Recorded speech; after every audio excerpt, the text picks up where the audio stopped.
This is the new Sovol SV06.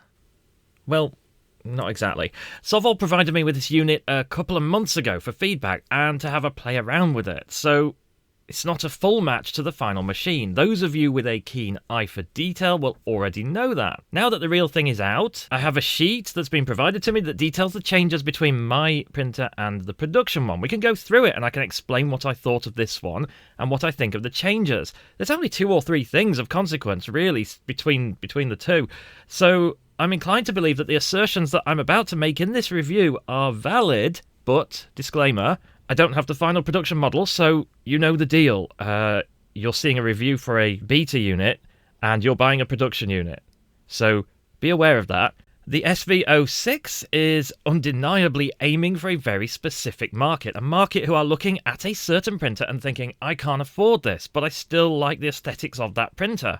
But you could stop yelling at the screen, I'm getting to it. Somehow they have managed to take a nostalgic angle in all this, and they've used that design of that printer, but they've made it look more Sovol. And to boot, it comes almost completely built out of the box, which I think kind of reinforces the idea that this is a throwback with a distinctive style rather than a cheaper version of the same machine, as we'll see when we dig deeper in a moment. It's a bold move for sure, and they've told me that this is their most ambitious machine yet in terms of not resting on Creality parts, but they're developing this machine more themselves. Will it pay off? Well, let's find out.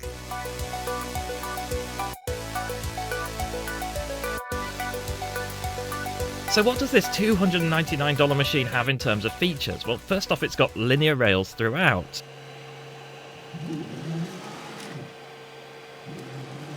And it also has dual screws on the Z-axis. Now that in itself would be remarkable for a printer of this price range, but keep looking. If you're keen-eyed, you'll see that it has no end stops. Apparently, end stops are just not cool. So, how does it home? We'll look at that in a minute. The hot end is a single part that comes separate and it clips onto the front. There's an inductive sensor, which is a first for me, and another huge first for me is a planetary direct drive extruder. I think maybe even for consumer bed slingers that's a first. It's normally something you would have to upgrade to something like an Orbiter or an H2, and those are expensive extruders. On the topic of the hot end, it is direct drive and it's all metal, as in all metal. Inside there's one of these things. These are actually bimetal heat breaks for the SV01 or IDEX that I haven't got round to fitting yet. Honestly, I'm a bit scared of fitting them, but there is one of those inside here out of the factory. So it's capable of printing up to a maximum of 300 degrees C. For experts. Honestly, that's not something I necessarily disagree with, but let's move on. PEI bed is standard too, and it's a textured PEI bed. It's the usual kind, the powder-coated magnetic one. The control board is at the back here on the opposite side to the PSU, and inside there is a board that is branded Sovol. But it looks strangely familiar. But the weird thing about this is that the UART connections in the Creality version of the board that looks like this, they're not connected, so that would forbid things like sensorless homing. I guess it's time to start looking at some of these features if we're already talking about sensorless homing though. Sensorless homing is using the stall detection feature on the TMC2209 drivers, also known as stall guard. This is something I'll talk about one day in more detail. It was going to be in Steppers episode 3, but Steppers episode 2 kind of bombed. I don't know if I'm going to make 3. Maybe I will. But anyway, this is a really cool way of detecting if a stepper has jammed.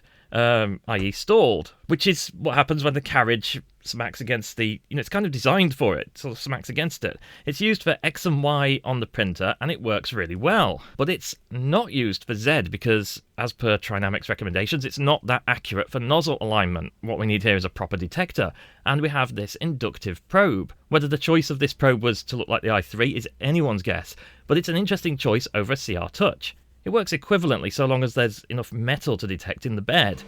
Interestingly, moving on to the Z-axes, because it's dual motor and doesn't have a sync belt, it uses a not so unique way of balancing those axes. You will have seen this if you own a Prusa, but it's not commonly implemented on most models. You would be forgiven for thinking that it's a Prusa-only feature. It's actually a standard Marlin feature though, and what I'm talking about is the mechanical version of G34, which is where the axis levels by essentially pushing into something sturdy on both sides and carrying on. As noisy as this is, it's doing what it's supposed to. The steppers are skipping because they're at low current during this procedure. It's a kind of brute force approach, but it's exactly as intended, albeit it sounds a bit crazy. Of course, what this is supposed to do is to make stuff like this more possible. We should look at print quality next. You might think that being of this kind of linear rail design and having dual Z-axes and the planetary extruder and so on, that this machine is built for output accuracy and quality rather than speed. And from the speed point of view, you would not be wrong. It prints about the same kind of speeds as an Ender. You're looking at 80 millimeters per second top speed.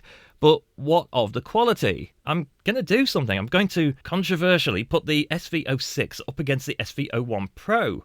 Same filament, same exact G-code. Let's see what happens. Interesting. Of course, the SV01 with its elephant head has a huge cooling fan, so it's not going to be much of a contest when it comes to bridging and overhangs, but that is still interesting. I think the SV06 has the edge on quality, but the cooling is definitely what you'd expect, so I did guess right. As for my calibration piece here, ignore the warping. I did that on purpose to show that even I can have warped prints. You know, I'm trying to be relatable. Apparently that's important. I've got to do that. Let me know in the comments if you want a video about warping, but yeah, the print is neat all round with decent overhangs, so there isn't an explicit cooling fan problem, but obviously it's a pretty small fan, so you're not going to get huge SV01 Pro level performance out of it. Also, you have to be careful. Stuff like stray PLA doesn't get stuck in it. That might force an upgrade if it does. That happens with this kind of design. It's something it has in common with the Sprite extruder, the Creality one, among others. For the record, the printer is quieter than the SV01. I wouldn't really go as far as to call it silent though. It's definitely not. If you're wondering why the wheel exists on the extruder on the production model but not on my pre-release model, that would be because I had some issues when loading filament manually and I reported those back to Sovol.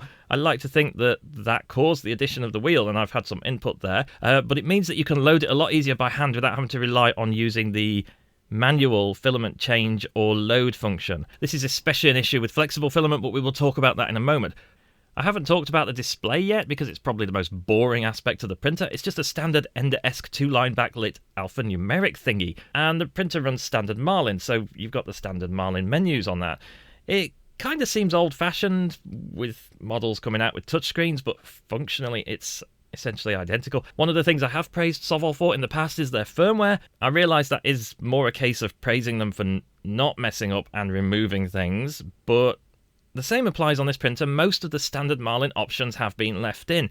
This means you've got full control over your printer without having to hook it up to serial, and you can change some of the advanced parameters without having to go to the console as well, like the TMC options. It does look like UART is genuinely connected here.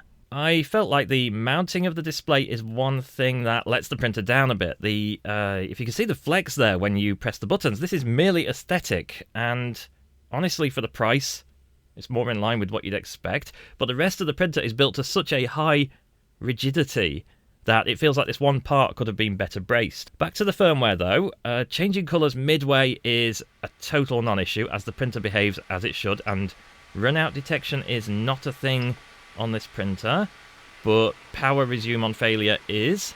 Everything to do with stopping the printer and restarting works fine though, as you would expect with a Sovol. I tried PETG on the printer because it's an ideal material for it due to the textured PEI sheet and the all-metal hot end. It printed absolutely fine. This is Everyone Galaxy PETG and it's really nice. TPU was another issue entirely though. I feel like this is an ongoing Achilles heel for Sovol, with the SV01 having a direct drive that struggled with softer TPU due to an easy escape path. This is again an issue here. Admittedly, it's not easy when you're designing an extruder to stop the wiggly worm of TPU from escaping under high pressure, but if there was one major downside to this printer, it would be the TPU performance. Now, I've got two comments here. The first one is that I've been actively working with Sovol to try to solve this, and if you're a regular viewer of the channel, then you know that I am not one to give up on flexibles. And of course I've got it working, and I can share the profile in the description. But also, secondly, there might be some slight tolerance differences between the production model compared to mine. For one thing, the handle is being manufactured by a different method. I feel happier about the TPU situation after I managed to get a profile that seems to be working, because when it does work, it actually prints really neat, as you can see. And I think that with the tuned profile, the TPU performance, at least on my machine here, seems to land somewhere between that of a Bowden and a BMG style direct drive. I can't say I'm not disappointed by the TPU performance, but I'm not sure if that's necessarily a fair comparison. I to compare the TPU performance with the big boys that I've been reviewing lately, the Sprite here and the V400, they both really excel at TPU, but they cost, well, the V400 is around 3 to 4 times as much as this printer. So, cards on the table, this is probably that one thing that this machine falls down on, because there's always one. But in the end, I've probably got you covered with a seemingly working 95A profile. Still could be tested quite a lot, I think. So I would say don't worry too much about it. Shall we talk about the other things that annoyed me, though? I think the main one was the SD card being in the back here. The machine is crying for an Octoprint install so that you don't have to fumble that. Very easy to just drop it. I've had some issues with the feet and the cables, but I reported that one to Sovol, and they've told me that production machines come with a clip, so that was a good result.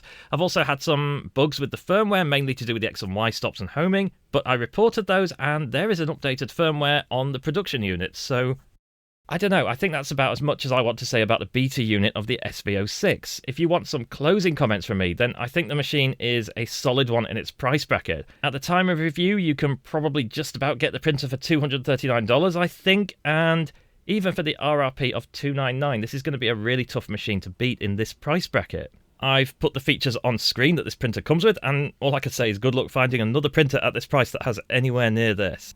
Oh, and one last thing. Let me know what you think too. Is this a retro design that you would buy into, or is this not modern looking enough for you, or would you prefer it in orange? Does it not match your decor, or comment with anything you like? That's what the comment section is for. Anyway, I'll be back next time with some more speedy tips. For now, thank you for watching.